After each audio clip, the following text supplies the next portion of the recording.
जदि आपण मशा ପାଇଁ କେମିକାଲର ଧୂପ ଲଗାଇ ଲଗାଇ ଥକିଗଲେଣି, କେମିକାଲର ଲିକ୍ୱିଡ଼ ଲଗାଇ ଲଗାଇ ଥକିଗଲେଣି, ତଥାପି ବି ମଶା ହେଉଛନ୍ତି, ତାହେଲେ କରନ୍ତୁ ଆଜି ଏହି ଉପାୟ, ଏହି ରେମେଡ଼ି ତିଆରି କରନ୍ତୁ। ସମ୍ପୂର୍ଣ୍ଣ ଘରୋଇ ଉପାୟରେ ତିଆରି କରିବା। ଆମ ଜେଜେବାପା ଜେଜେମାମାନେ ଏହି ସବୁ ଉପାୟ କରିକିରି ମଶା ଦାଉରୁ ରକ୍ଷା ପାଇପାରୁଥିଲେ। ସେତେବେଳେ ବି ଏତେ ଡେଙ୍ଗୁ ମ୍ୟାଲେରିଆ କିଛି ବି ବ୍ୟାପୁ ନଥିଲା। ଘରେ ଥିବା ଜିନିଷରେ ଆମେ ତିଆରି କରିବା ମଶା ଲିକ୍ୱିଡ଼। ଆମେ ମଶାକୁ ଆମ ପାଖ ଆଖରୁ ସବୁ ବିଦା କରିପାରିବା, ଆମ ଘରୁ ମଶାକୁ ବିଦା କରିପାରିବା। ତ ଆସନ୍ତୁ ଜାଣିବା ଆମେ କେମିତି ଏହି ରେମେଡ଼ିଟି ତିଆରି କରୁଛେ ବିନା ପଇସା ଖର୍ଚ୍ଚରେ। ତ ଦେଖନ୍ତୁ ସାଙ୍ଗମାନେ, ଏଇଠି ମୁଁ ନେଇଯାଇଛି ଲିମ୍ବପତ୍ର। ଏହି ଲିମ୍ବପତ୍ର ଆମକୁ ନିହାତି ଦରକାର। କେବଳ 2ଟି ଜିନିଷରେ ଆମେ ୟାକୁ ତିଆରି କରିବା। ଇଏ ହେଲା ନିମ୍ବପତ୍ର, ଆଉ ଗୋଟେ ଜିନିଷ ଆଦିରେ ମିଶାଇଲେ ଆମେ ସମ୍ପୂର୍ଣ୍ଣ ମଶା ଦାଉରୁ ରକ୍ଷା ପାଇପାରିବା।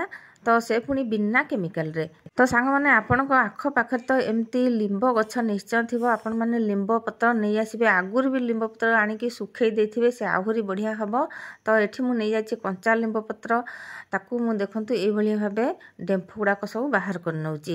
ବହୁତ ଦିନ ହେଲା ବର୍ଷା ଏମିତି ଲାଗି ରହିଛି ଆମ ଓଡ଼ିଶାରେ, କିନ୍ତୁ ବର୍ଷା ହେଉଛି ବୋଲିକି ଟିକେ କମ୍ ଅଛି, କିନ୍ତୁ ବର୍ଷା ଯେତେବେଳେ ଛାଡ଼ିଯିବ ନା ବେଶୀ ମଶା ହେବେ।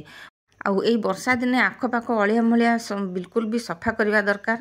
ତ ଯେତେବେଳେ ଟାୟାରରେ ପାଣି ଜମୁଛି କି କୌଣସି ଡବା ଫବାରେ ନଡ଼ିଆ ଖୋଳ ଏସବୁ ଜାଗାରେ କୌଣସି ଖାଲି ଜାଗାରେ ଯଦି ପାଣି ଜମୁଛି, ନିଶ୍ଚୟ ସେ ପାଣିକୁ ଆପଣମାନେ ନିଶ୍ଚୟ ସଫା କରିଦେବେ। ବିଲକୁଲ ବି ଅଳିଆ ରଖିବେନି କି ପାଣି ରଖିବେନି, ସେଇଠି ହିଁ ମଶା ବେଶୀ ଉତ୍ପତ୍ତି ହୁଅନ୍ତି। ଆଉ ଯେଉଁଠି ପଙ୍କ, ଯେଉଁଠି ଆବର୍ଜନା, ସେଇଠି ବି ମଶା ଉତ୍ପତ୍ତି ହୁଅନ୍ତି। ତାକୁ ସଫା କରିବାକୁ ନିଶ୍ଚୟ ଚେଷ୍ଟା କରିବେ, ତାପରେ ଯାଇ ଆପଣଙ୍କର ମଶା ନିଶ୍ଚୟ କମିବ। ତ ଏବେ ଦେଖନ୍ତୁ ଏଠି ମୁଁ ଲିମ୍ବ ପତ୍ରକୁ ଗ୍ରାଇଣ୍ଡିଙ୍ଗ କରି ଆଣିଛି। ଗ୍ରାଇଣ୍ଡିଙ୍ଗ କରିସାରିକି ଆକୁ କ'ଣ କରିବା, ଆକୁ ଅଧା ଅଧା କରିଦେବା, 2 ଭାଗରେ ବିଭକ୍ତ କରିଦେବା। 2ଟା ପ୍ରକାର ଆମେ ତିଆରି କରିବା। ବହୁତ ପ୍ରକାର ଅଛି, ବହୁତ ପ୍ରକାର ଉପାୟ ଅଛି କରିବାକୁ, କିନ୍ତୁ ମୁଁ ଏଇଠି 2ଟା ପ୍ରକାର ଉପାୟ କହୁଛି।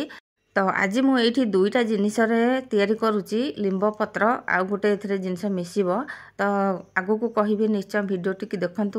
ଏଇଠି ମୁଁ କହୁଛି ଏଇ କର୍ପୂର। ଆମର ଲିମ୍ବପତ୍ର, କର୍ପୂର 2ଟା ଜିନିଷ ହେଲା ନା।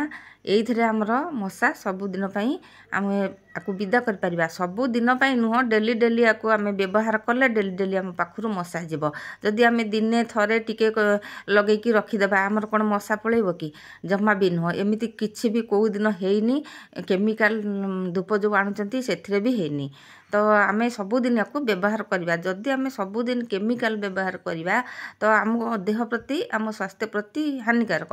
ତ ସେଥିପାଇଁ ଆମେ ଏମିତି ଘରୋଇ ରେମେଡ଼ି ତିଆରି କରିକି ସବୁଦିନ ପାଇଁ ଆମର ମଶାକୁ ଆମେ ଆମ ପାଖରୁ ବିଦା କରିପାରିବା।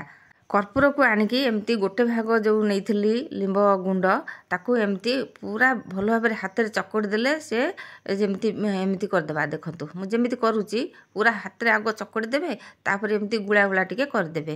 ଯଦି ଏମିତି ଆପଣମାନେ ନ କରିପାରୁଛନ୍ତି, କୌଣସି କାଗଜରେ ରଖିବେ, ନହେଲେ କୌଣସି କପଡ଼ାରେ ରଖିବେ। ତ ଦେଖନ୍ତୁ ମୁଁ ଏଠି ଏମିତି ହିଁ ଗୁଳା କରୁଛି। ଆଉ ଆକୁ ଶୁଖେଇବା। ଇଏ ତ ଲାଗୁନି ନା, ବିଲକୁଲ ବି ଏଇଟା ବିଣ୍ଡା ହେଇକି ରହିବନି। ଯଦି ବେଶୀ କର୍ପୂର ଟିକେ ପକେଇବେ, ତାହେଲେ ଯାଇ ବିଣ୍ଡା ହେଇକି ରହିବ। ଆଉ କର୍ପୂର ତ ଉଡ଼ିଯିବ, ବିଲକୁଲ ବି ରହିବନି ନା ବେଶୀ ଦିନ। ତ ଆକୁ ଯଦି ପାଣି ପକେଇକି ଟିକେ କିମ୍ବା ତେଲ ପକେଇକି ଟିକେ ବାଇଣ୍ଡିଙ୍ଗ କରିକି ତାକୁ ଏମିତି ଗୁଳା କରିକି ରଖିଦେବେ, ଆହୁରି ବଢ଼ିଆ। ନଚେତ ଏମିତି ହିଁ ଗୁଣ୍ଡ କରିଥିବେ, କୌଣସି ନଡ଼ିଆ କତା ଫତା ଦେଇକରି ତା ଦେହରେ ପକେଇବେ। ଝୁଣା ଦେହରେ ଯେତେବେଳେ ଦେଉଛନ୍ତି, ଝୁଣା ଦେଉଛନ୍ତି, ତା ଦେହରେ ପକେଇବେ। ତ ବହୁତ ବଢ଼ିଆ ଭାବରେ ଆପଣ ମଶାକୁ ବିଦା କରିପାରିବେ। ସନ୍ଧ୍ୟାବେଳେ ଆକୁ ଲଗେଇବେ। ମଶା ପାଇଁ ଆମର ଘରୋଇ ରେମେଡ଼ି ସବୁଠୁ ବେଷ୍ଟ। ମଶା, କୋକ୍ରୋଚ୍, ମୂଷା, ଏମାନେ ସମସ୍ତେ ହିଁ ଏ ଯେଉଁ ଲିମ୍ବ ପତ୍ର, କର୍ପୂର ୟାକୁ ଘୃଣା କରନ୍ତି। ସେମାନେ ତାଙ୍କ ପାଖକୁ ଆସନ୍ତିନି, ତାଙ୍କୁ ପସନ୍ଦ ନୁହଁ, ସେମାନେ ସହିପାରନ୍ତିନି ତା'ର ବାସ୍ନା। ତ ଲିମ୍ବର ବାସ୍ନା ତ ମୋତେ ବହୁତ ବଢ଼ିଆ ଲାଗୁଥିଲା ଯେତେବେଳେ ଏଇ ଲିମ୍ବ ପତ୍ରକୁ ପୁରା ମକଚୁଥିଲି। ତ ଏଇଠି ଦେଖନ୍ତୁ ମୁଁ ନେଇଯାଇଛି ଗୋଟେ ଏମିତି ବୋଟଲ, ଯେଉଁ କାଚ ବୋଟଲ, ହାଜମୋଲା ବୋଟଲ ନେଇଯାଇଛି। ଆପଣଙ୍କ ପାଖରେ ମହୁ ବୋତଲ ଯଦି ଥିବ କାଚର, ତାକୁ ବି ନେବେ। ଆଉ ଏମିତି କପଡ଼ା ନେବେ, ସଳିତା କରିଦେବେ। ଯଦି ଆପଣ ସଳିତା ନ କରିପାରୁଛନ୍ତି, ପ୍ଲେଟ୍ ଭଳିଆ ଟିକେ ଓସାରିଆ କରିକି ତାକୁ ବି ଲଗେଇ ପାରିବେ। ଯେମିତି ପ୍ରକାର ଆପଣଙ୍କର ହୋଲ୍ ରଖିଥିବେ, ସେଇ ପ୍ରକାର ସଳିତାଟା ଦେବେ। ତ ସାଙ୍ଗମାନେ, ଆପଣମାନେ ନିଶ୍ଚୟ ଜାଣିଥିବେ, ଆଗ କାଳରେ ଆମେ କିରାସିନି, ଡିବି, ଲଣ୍ଠନ ସବୁ ଜାଳୁ। ସେତେବେଳେ ସେ ଡିବି ଲଣ୍ଠନ ପାଖକୁ ବିଲକୁଲ ବି ମଶା ଆସନ୍ତିନି। ଲ୍ୟାମ୍ପ ଯେଉଁ ଜଳାନ୍ତି, ଡିବି ଜଳାନ୍ତି, ସେଥିରେ ମଶା ଟୋଟାଲି ସେ ପାଖାପାଖି ଆସନ୍ତିନି। ଆଉ ତ ଏବେ ଜାଳିବାର ନାହିଁ, ମଶା ସେଥିପାଇଁ ବହୁତ ଆସୁଛନ୍ତି ଆମ ପାଖକୁ। ତ ଏଠି କ'ଣ କରିଛି ଦେଖନ୍ତୁ, ଆଉ ଯେଉଁ ଅଧା ଥିଲା ନିମ୍ବ ଗୁଣ୍ଡ, ତା ଦେହରେ ଟିକେ ସୋରିଷ ତେଲ ମୁଁ ନେଉଛି। आपण मैंने सोरिष तेल बदल में रिफाइन तेल नेले भी चलो, किंतु सोरिष तेल सबुठु बेस्ट। ताकू नहीं कि गैस रे आमे 2 मिनिट पाखापाखि ताकू एमती कड़कड़ करदेबा। लिंब पत्रटा जमती से टिके टिके भाजी हला भाया माने छाणी हला भाया हो जिवो। तो तापरे आमे बंद करदेबा गैस को, बेसी पोड़ीबानी, ताकू नहीं आसवा ठंडा होबाकू देबा। आउ जेते बेले ठंडा हबो ताकू कोन करबा भल भाबरे छाणी देबा, तापर जाई आमे याको व्यवहार करबा। तो सांग मैंने चैनल जदि नुआ अच्छा प्लीज सब्सक्राइब करनियंतु, पाखे थिबा बेल बटन रे दबांतु, ऑल मध्य सिलेक्ट करंतु, जहाँ फल कि आगो जो वीडियो पकेबी आपन पाखे सर्वप्रथमे पहुँची पारिबो। आ गोटे कथा सांग माने, तो वीडियो देखुचंती जोठी शेयर बटन अच्छी रेमिक्स थैंक्स ये सब लिखाई टिके बाँ पटकू टाणी आनबे, हाइप चिन्ह अच्छी से टिके हाथ लगेदेवे, तो बहुत बढ़िया हम सांग मैंने टिके हेल्प करेंगे। तो एबे जीवा देखंतु आमे एई तेल को छाणी देले, तापरे एटा गोटे डिब्बी भलिया हो गला ना, सलिता दे देइथिली सेथिरे लगेदेबा। याकू जेतेबेले आपण व्यवहार करेंगे बिल्कुल भी मशा आपण पाखकू आसबनी। ये दुई प्रकार काम करिवो।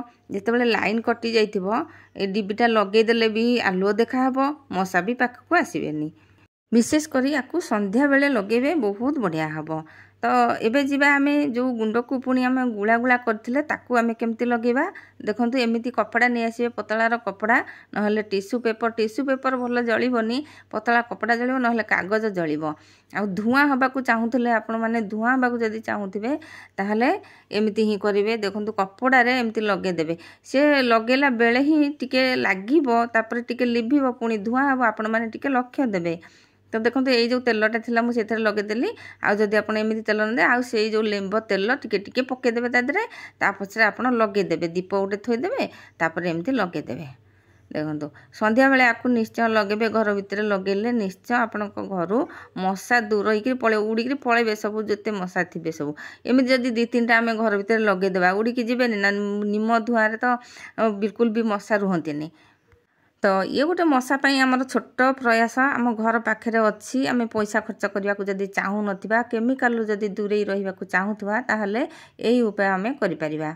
आको आम जोड़ी थोदेबा सेठिकी मूषा असरपा केही भी आसबेनी।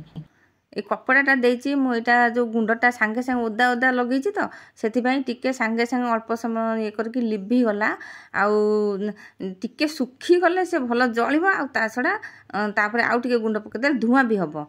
तो धुआं करके जेतेबेले आपण माने घर भितर एमिति लगे देबे, किंबा कोनोसी जगह बसिथिबे आपण मशा बहुत कामुड़ी पकाउथबो, सेठी लगे पारिबे। एमिति बहुत बढ़िया भल उपायटे, आपण निश्चय ट्राए करंतु, आपण पाखरु मशा आपण निश्चय दूर करंतु। तो देखंतु एठी लिभि गला, जेते लिभि गला धुआं हला, धुआं को भी आमे चारिआडे खेले देबा। गैस पाखकू विशेष करके मूषा असरपा आसंती, सेठी भी नेकी से लिंब गुंड टिके टिके कागज रे रखि देबा, से माने भी आसीबेनी।